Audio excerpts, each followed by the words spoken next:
Arkadaşlar merhabalar, eğitim serimizin 11. videosundayız. Bu videoda Excel'deki veri tiplerini inceleyeceğiz ve Sheet'teki de şu kısım aslında inceleyeceğimiz kısım. En üstte zaten veri tiplerinin olduğu bir pencere var. Bakın number format diyor zaten üzerinde mouse'la durduğunda. Bu yanındaki kulakçığa tıklıyorum arkadaşlar. Bakın bana belli başlı seçenekler sunuyor ki bu seçeneklerin hepsi örnek yapmamız adına hazırladığım veride mevcut. Ve soluna genelde nasıl olduğu, sağına da biz bu veri tipini değiştirdiğimizde nasıl göründüğünü, aradaki farkı görebilmemiz için böyle bir veri hazırladım.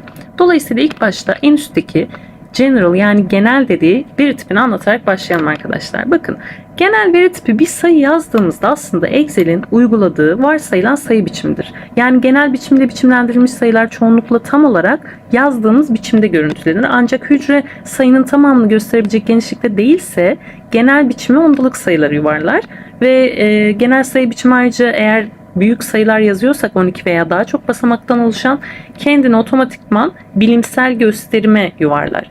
Yani bu bakın iki seçenekte seçtiğim alanda bir hücre seçtiğimde buraya baktığımda eğer değiştirildiyse burada veri tipini görebilirim. Bakıyorum ikisi de general yani genel veri tipi çünkü değiştirmedim henüz hiçbirini. Bakın ben bu yandakini şöyle sayıların şeyi artacak şekilde böyle bayağı bir uzun bir sayı yazıyorum. Bakın neye çevirdi arkadaşlar? Bilimsel gösterime çevirdi. Aslında bu bunu gösteriyor. Ben tabii aynı kalması için şöyle herhangi bir sayı yazayım. Bir altında arkadaşlar number dediğimiz işte sayı biçimi var aslında. Bu sayıların genel görüntülenişi için kullanılan veri tipi. Kullanmak istediğimiz ondalık basamak sayısını binlik ayırıcı kullanmak isteyip istemediğimizi ve negatif sayıları nasıl görüntülemek istediğimizi bununla belirleyebiliriz. Hemen bu bir yanındaki number yazan satırdaki sağ tarafı bakın sayı veri tipi olarak görüntülüyorum. Ne yaptı? Bana virgülden sonra bir sayının sonuna bir virgül koydu ve iki basamak koydu. Bu şekilde sayı veri tipini görüntüleyebiliriz. Bir altında arkadaşlar currency dediğimiz bakın şuradaki yani currency dediğimiz para birimi anlamına gelen veri tipi var. Aslında genel para değerleri için kullanılıyor ve sayılarla varsayılan para birimi simgesini görüntülüyor. Kullanmak istediğimiz ondalık basamak sayısını yine aynı şekilde binlik ayırıcını kullanmak isteyip istemediğimizi ve negatif sayıları nasıl görüntülemek istediğimiz sayılarda olduğu gibi sayı veri tipinde görüntüleyebiliriz. Hemen arkadaşlar değiştiriyorum. Bakın direkt zaten Türk lirası işaretini koydu. Şu an bu lokasyona göre öncelikli olarak belirliyor. Ve sayılardaki gibi sayının sonuna 2 tane sıfır koydu. Ve binlik basamağı yani bakın 150 nokta her bir basamak 3 basamaktan sonra normalde sayıları yazdığımız şekilde nokta koydu ve en sonuna virgül koyup 00 koydu. Diğer altındaki arkadaşlar accounting yani muhasebesel bir yine para birimiyle eşdeğer aynı şekilde görüntülenebilen bir veri tipi. Yani yine para değerleri için kullanılıyor ancak bir sütundaki para birimi simgelerini ve sayıların ondalık hanelerini hizalıyor. Yani nasıl? Tıklıyorum arkadaşlar. Geliyorum buraya. Accounting yani işte muhasebesel dediğimiz şekilde seçiyorum. Ne yaptı? Aslında yine bir para birimi koydu. Binlik ayırıcı noktasını koydu. Sayının sonuna virgül koyup 2-0 koydu. Ama ne yaptı? Sağ hizaladı. Çünkü neden? Hani muhasebede belki T cetvelini ya da gelir gider şeyini biliyorsunuzdur. Ya da bir şekilde görmüş de olabilirsiniz. Araştırabilirsiniz. Burada sayıların alt alta hizalı bir şekilde ve sağa yatık şekilde olması gerekiyor. Yani bu muhasebesel gösterim için önemli bir konu. Bir altında arkadaşlar short date ve long date dediğimiz kısa tarih ve uzun tarih gösterimi var. Aslında tarih ve saat seri numaralarını belirlediğimiz tür ve aslında yerel ayara yani konuma göre tarih değerleri olarak görüntüler. Nasıl yapabiliriz arkadaşlar? Hemen tıklıyorum. Tabii ben buraya sayı yazmışım. Hemen bir tarih yazıyorum. 1-10-2023 yazıyorum. 1-10-2023 yazıyorum. Tıklıyorum, yapıştırıyorum. Ve buradakini arkadaşlar tıklıyorum. Short date kısmındayım. Short date yani kısa tarih diyorum. Aynı şekilde. Yani zaten ben normalde bir tarih yazdığımda da Excel bunu kısa tarih şeklinde görüntülüyor. Ama long date'de arkadaşlar bana tarihi, ayı, yılı ve günü veriyor. Yani aslında arasındaki tek fark bu. Bunu nasıl görmek istediğinizle alakalı. Bir altında arkadaşlar time yani zaman değerimiz var. Bakın ben aslında 20 eşittir 55 şeklinde yazdım. 22.55 yani tarih saat gösterimi bu şekilde olduğu için böyle yazdım. Ama eğer ben bunu time diye seçersem bana yanına sadece saat dakikanın yanına saniye içinde var olan 2 tane şey getiriyor. sıfır getiriyor ve ben zamanla ve tarihte aynı şekilde nasıl sayılarla yaptığım gibi toplama, çıkarma, 4 işlem yapıyorum ya. Bunları yapabilmek için de aynı zamanda hangi veri tipi ise onu yapmam lazım ki. Mesela saatte saati toplayacağım için ikisinin de saat olması lazım. Yani 20, 55 ile 0, 1, 30'u ben mesela matematiksel olarak iki ayrı hücredeyken toplamak isteyebilirim. Ama bunların veri tipi biri saat, biri başka bir şeyse ikisini Excel toplamaz. Yani matematiksel işlem yapabilmek için her zaman yapacağım, seçeceğim hücrelerin verileri aynı tipte olmalıdır arkadaşlar.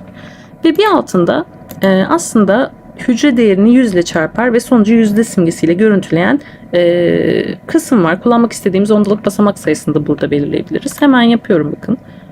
Percentage 100 ile çarptı ve bu şekilde yanına yüzde koyarak görüntüledi.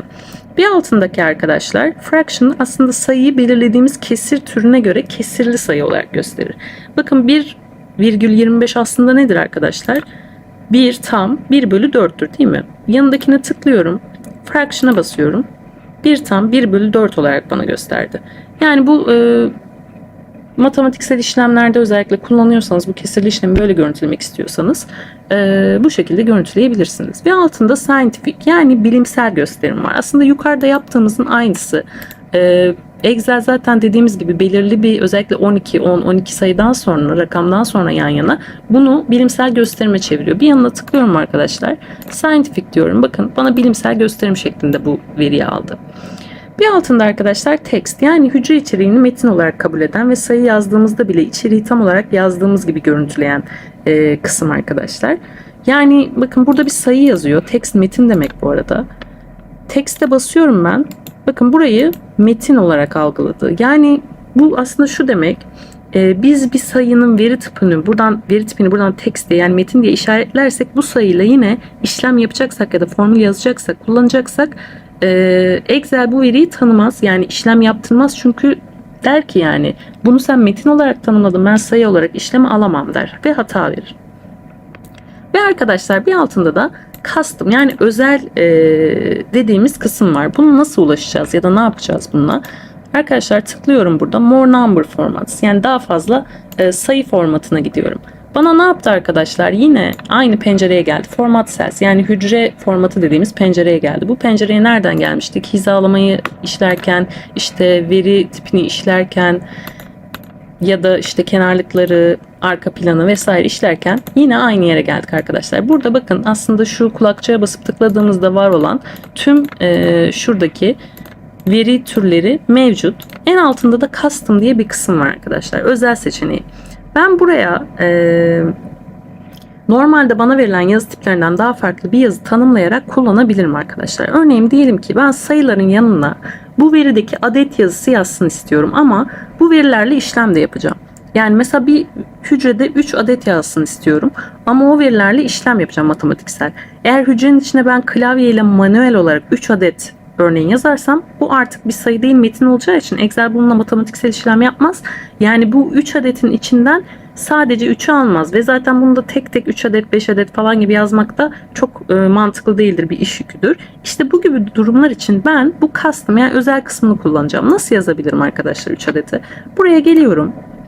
Zaten 3 kısmına tıklamıştım herhalde. Evet geliyorum arkadaşlar. 0 yazıyorum. 0 yazdığım şey benim buraya bir sayı gelecek anlamını ifade ediyor ve boşluk bırakıyorum. Çünkü 3 ve adetin yanında boşluk kalmasını istiyorum. Yanına sayının yanına hangi veri gelecekse bunu çift tırnakla belirtiyorum arkadaşlar. Hepsini İngilizce yazdığımız için bunu da piece diyelim atıyorum. Parça diyelim. Bakın bana da yukarıda zaten ön izlemesini gösteriyor. Sen bunu böyle yazdın diyor. Yukarıda da bu şekilde belirtilecek diyor bak. Okey diyorum. Bak böyle belirtti. 3 piece şeklinde. Ama hücreye gelip çift tıklarsam yine 3 yazıyor. Yani hücreye ben 3 adet yazmadım. Sadece görünümünü bu şekilde verdim arkadaşlar. Özelleştirme kısmını kapattık ve aşağıda bazı arkadaşlar böyle butonlarımız var. Bu butonlar ilk kısım para birimi ayarlarken aslında ülkenin para birimine göre sembolünü seçmemize yarıyor. Nasıl? Ben burada mesela direkt ne yazdım? Currency'yi seçtim, para birimini. direkt TL olarak aldı. Bakın tıklıyorum bu yanındaki kulakçığa. İşte dolar, euro belli başlı para tiplerini bana halihazırda veriyor ve en altta more accounting formats, daha fazla format dediğimde buradan yine aynı pencere açılıyor farkındaysanız. Buradan bakın tüm para birimleri var. Ben bunlardan istediğimi hangisiyle işlem yapacaksam seçebilirim arkadaşlar. Bir yanında şunu göstermiştim. Bunu da euro yapalım mesela. Göstermiş olalım. Bir yanında arkadaşlar yüzde işareti var. Bu yüzde işareti aslında şuradaki percentage'la aynı işlevi görüyor. Sadece bir kısa yol diyebiliriz. Şuradaki virgül de arkadaşlar, bir yanındaki virgül de bakın hücreyi yine binlik basamağa ayırıp noktayla en sonuna da virgül koyup virgülden sonra da 2 basamak koyacak şekilde yazmayı sağlıyor arkadaşlar. Bu yazı biçimi, yani bu yazı türü virgüle basıp binlik basamağa ayırma işlemi aslında çok fazla kullanılıyor. Çünkü daha efektif duruyor ve daha güzel duruyor görüntü olarak. Ve sayıları sağda hizaladığı için alt alta yine bu muhasebede olduğu gibi görüntülemek ve işlem yapmak daha da rahat oluyor diyebiliriz arkadaşlar. Ve bir yanında sıfırlar var ve sağa sola ok var. Bu da arkadaşlar virgülden sonraki basamağı benim bakın sağ ve sola arttırıp azaltmama yarıyor. Bakın sağa bastıkça azalıyor, sola bastıkça artıyor. İstersem hiç koymam. İstersem 2 tane, 3 tane neyse bunu bu şekilde koyabilirim. Arkadaşlar yazı biçimleriyle ilgili son olarak söylemek istediğim şey ise, farkındaysanız metinler sabit olarak, eğer ben yazdığımda metin yazıyorum. Hücrede sola sayı yazarsam hücrede sağ gidiyor. Yani bu iki hücrede bakın metinsel bir ifade yazdığımda sola hizalıyor Excel, sayısal bir ifade yazdığımda da sağa hizalıyor. Bu da dipnot olarak bir bilgi olsun. Yani ben bu veri tiplerini seçmezsem eğer direkt Excel'in algıladığı şekil bu. Ve arkadaşlar dolayısıyla yazı biçimleriyle ilgili anlatacaklarım bu kadar. Bir sonraki videoda artık şu clipboard dediğimiz şu bölümden bahsediyor olacağız. Şimdilik görüşmek üzere diyelim.